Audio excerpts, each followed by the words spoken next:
Not the most ideal, but it'll have to do for now.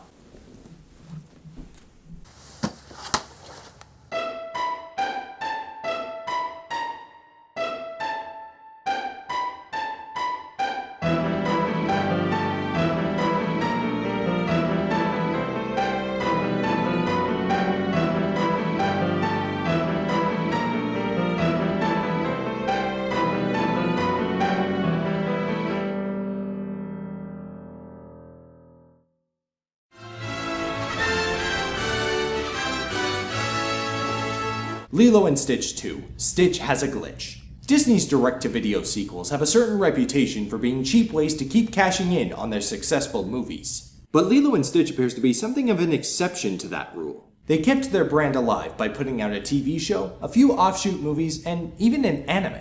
Yeah, still business as usual for Disney, but this property felt like it could realistically inspire this kind of expansion. I have fond memories of watching the American television show, but I haven't seen it in years, so I don't know if it holds up. It occurs to me that this movie takes place in Hawaii, so you'll have to forgive me for saying, let's dive in. The film begins with the Disney logo that glitches. Predictable, but it fits. Okay, I guess we're already in the deep end.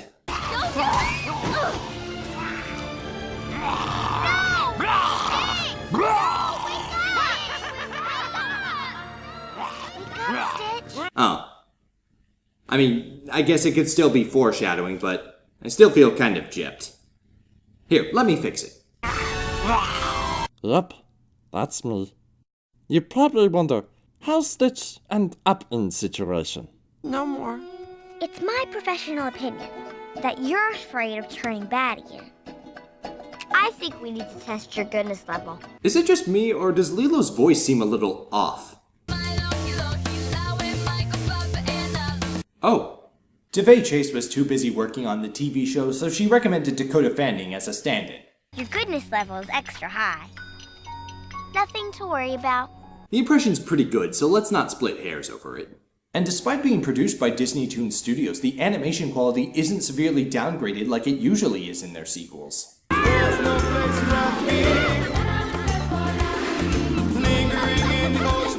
Technically they're not surfing, but I don't care because I love this song. Flying by on the Hawaiian roller coaster ride. They arrive at hula class, where the students are given a chance to make their own dance for the May Day celebration. And the one that best expresses the aloha spirit will lead our hello as the winning dance. My mom knows how to make great costumes. My mom can sew really good. My mom knows a lot about hula. Oh boy. I guess Lilo's on her own. She doesn't have mom. Why bother whispering when Lilo can probably still hear you? That's my mom. She won the competition when she was my age. Because it's Myrtle, the girl who thinks it's okay to say crap like this. You'll never be like your mom. Never. Okay. That's it! I'd get angrier, but Stitch allows Lilo to cut loose, so that's cathartic enough for me. As you can see, there was a little disagreement. Again. Next time, flush the evidence. You guys are lucky you had flushable evidence. If this were the modern era, it'd be on Facebook or Instagram already, and the evidence would exist forever. Myrtle pushed my buttons. I'll be good. I mean it. I hope so, because if there's any more trouble, you won't be allowed in the competition. Kumo, you need to address the bully, too. It's not like you have no awareness that Myrtle is a soulless piece of garbage. Will people who are late to class be allowed to participate? Myrtle. But my mom was beautiful like an orchid and graceful like a wave. I'll never be like her. Aw. Good job, Stitch. Let's win this thing. Okie dokie. They brainstorm many potential ideas for their hula, many of which only Lilo could come up with. Attention! Vampire recycling! Gossip! Skydive! Ouch. But Nani, after chasing everyone's messes all day, insists on having family time. If you ask me, it's Kinda didn't ask you. That's it, you two. I have been cooking for hours and finally picked up the house just so we can have quality fun time. So whether you like it or not, you are gonna come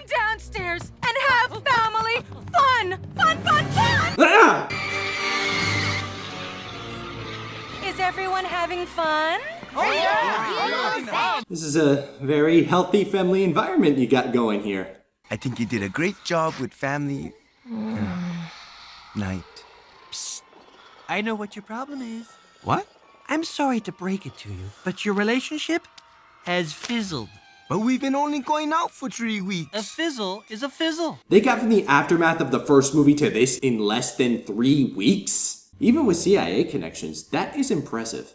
The titular glitch comes to life, causing Stitch to wreck the snacks. Jumba takes a sample of fur and finds out that Stitch's molecules are decaying because they weren't properly charged when he was created. You are under arrest for illegal genetic experimentation. Molecules aren't fully charged!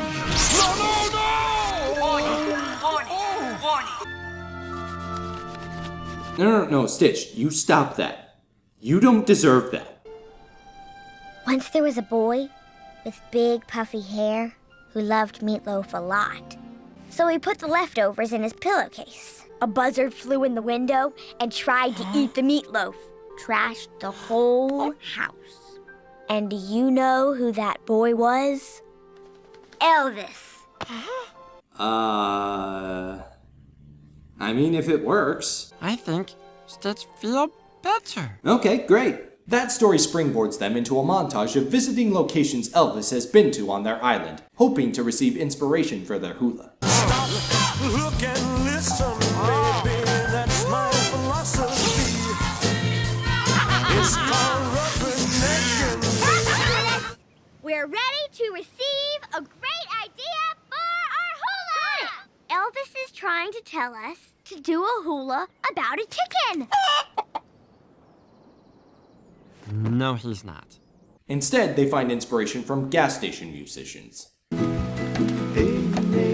song, it's about the Hawaiian goddess Hi'iaka. Hey, that's right, Lilo. Friendship, jealousy, death by molten lava. Do you know what this means? Thank you, Elvis! I mean, not directly. You were on a tour of Elvis-based locations. You just kind of happened to end up at the gas station. Okay, I'm sorry.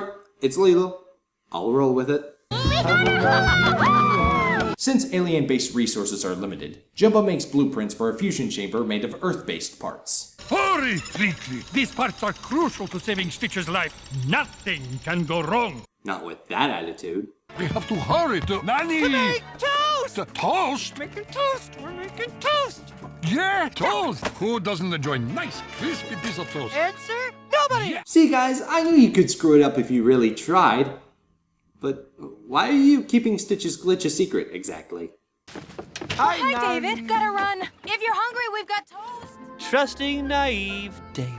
Okay, maybe I do need some help. No, you don't. Lilo and Nani went through a lot of crazy stuff in the last movie, and guess what? You were still there for them like a decent human being, even if Nani wasn't dating you. David, you're doing wonderful. You don't need help from an alien who's learning about Earth from gossip magazines. Well, it's obvious she's taking you for granted. But she won't if she sees another woman interested. Whoa! I'm so clumsy! You've got to be kidding me. Clearly, the movie agrees that this is dumb and pointless, so... Next! Once there was a beautiful goddess named Hi'iaka and a handsome mortal named Lohia. Pele, the volcano goddess, grew jealous of their friendship and threw him into a volcano. Hi'iaka discovered his body, praying to the gods to bring Lohiao's spirit back. And it worked! And it worked? Her love brought him back to life, proving that love is more powerful than death. Maybe it's because I'm hearing the short version, but this is kind of a weak story, which I now fear is going to play into the resolution of this movie somehow. Our hula is about an ancient friendship that proves love is more powerful than death. I almost can't bring myself to watch this scene because I just get the feeling that...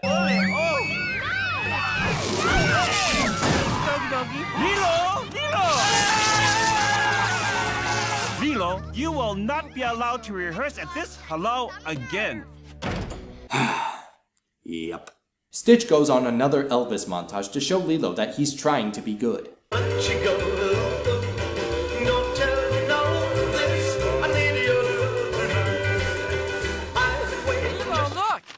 their I'm all friendship good now. proof. Stitch, just get out of here. Jeez. I mean, I get she's upset. Really, I do. But that just doesn't feel like something Lilo would do. You out. No, you. You. I will. No, Stitch will. Open the door, Trug. Who's there? Okay, there we go. Being petty. We're back to form. David? Nani, you should know. You're not the only fish in the sea. No thanks. That kind of petty, I could do without.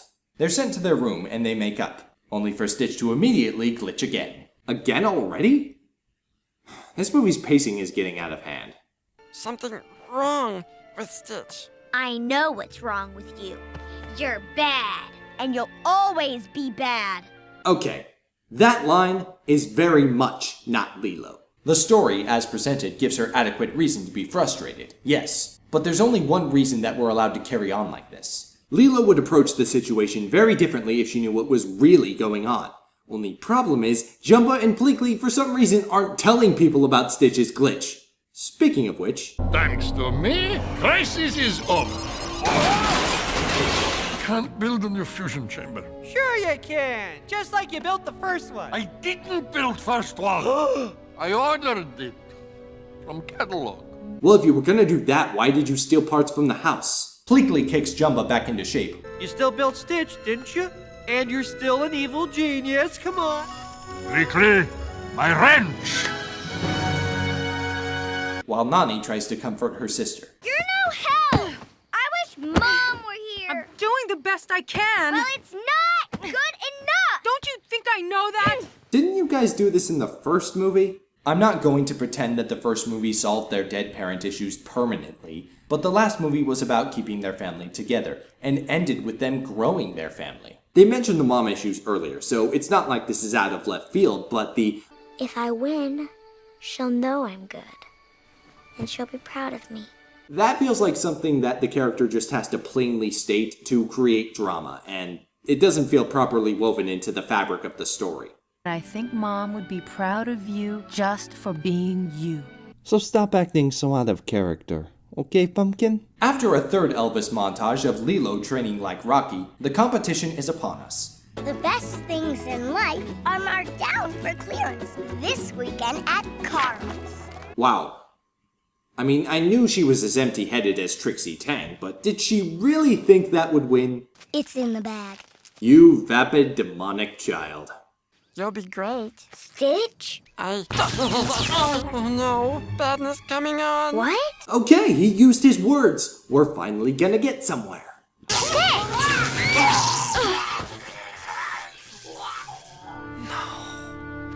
Stitch? No, Lilo, too dangerous.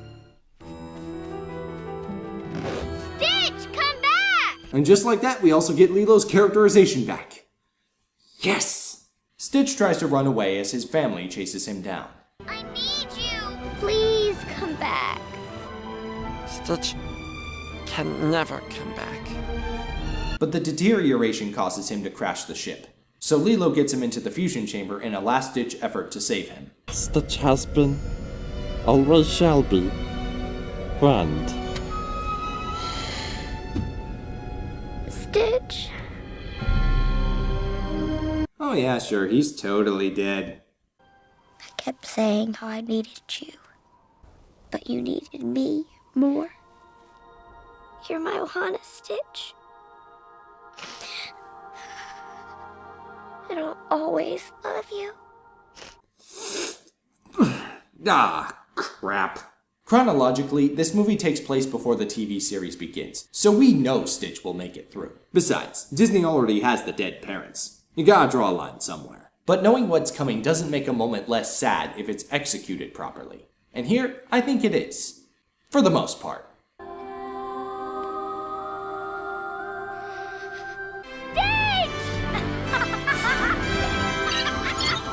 How is it possible? It's not.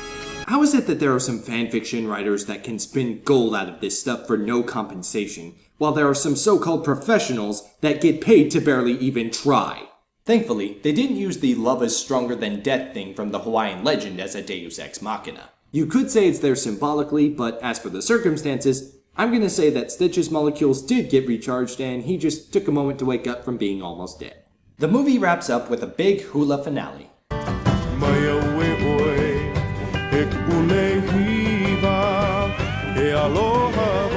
Mom would be so proud of you. Go ahead, have your schmaltzy ending. It's a short movie anyway.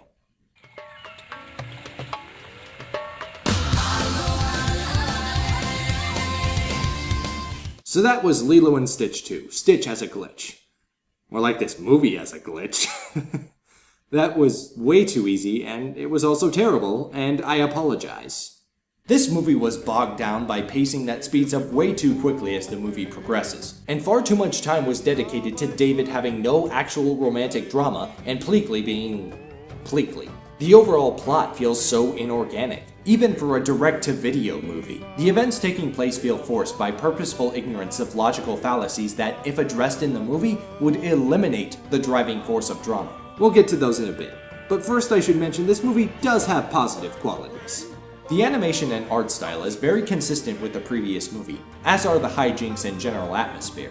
Everybody's characterization is consistent with what we saw in the first movie, minus some off moments for David and Lilo. Speaking of Lilo, Dakota Fanning does a pretty good job filling in for DeVay Chase, and the emotional moments, even if the plot causing them was contrived, were executed in solid fashion.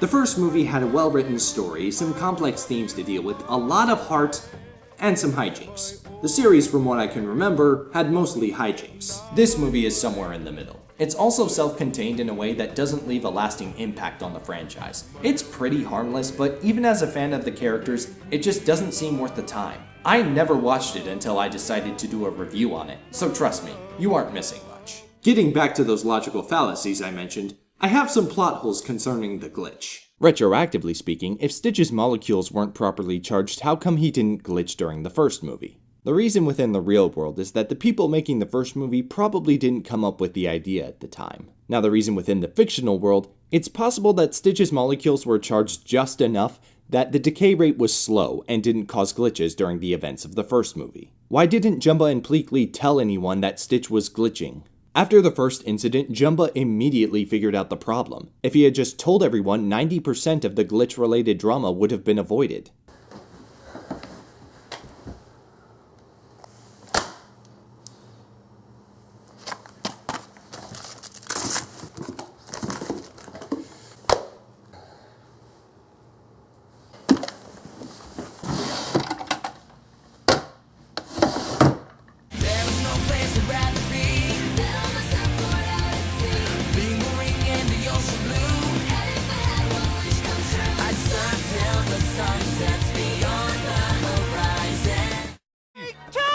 Toast? Making toast. We're making toast. Yeah, toast. Who doesn't enjoy nice, crispy piece of toast? Answer? Nobody!